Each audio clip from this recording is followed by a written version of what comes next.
بسم اللہ الرحمن الرحیم۔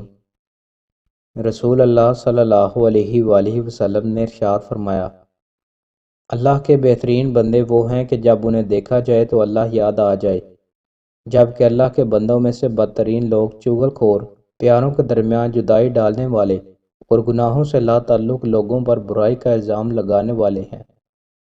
رسول اللہ صلی اللہ علیہ وآلہ وسلم نے ارشاد فرمایا، کچھ لوگ ان گناہوں کی وجہ سے جو انہوں نے کیے ہوں گے بطور سزا آگ انہیں جھلس دے گی، پھر اللہ اپنے فضل و رحمت سے انہیں جنت میں داخل فرمائے گا، انہیں جہنمی کہا جائے گا۔ رسول اللہ صلی اللہ علیہ وآلہ وسلم نے ارشاد فرمایا، ایسے اعمال کیا کرو جن کی تم طاقت رکھتے ہو، کیونکہ اللہ نہیں اکتاتا لیکن تم اکتا جاؤ گے۔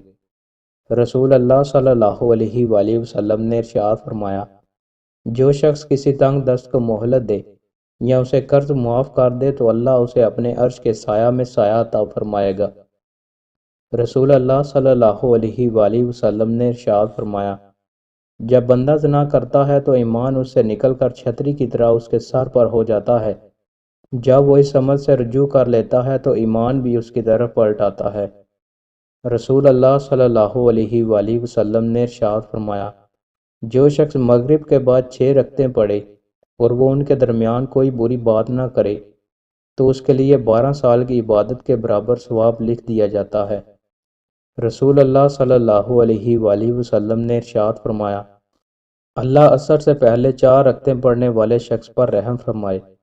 حضرت انس رضی اللہ تعالیٰ عنہ سے روایت ہے کہ نبی صلی اللہ علیہ وآلہ وسلم کو احد پہاڑ نظر آیا تو آپ صلی اللہ علیہ وآلہ وسلم نے فرمایا، یہ وہ پہاڑ ہے جو ہم سے محبت کرتا ہے اور ہم اس سے محبت کرتے ہیں۔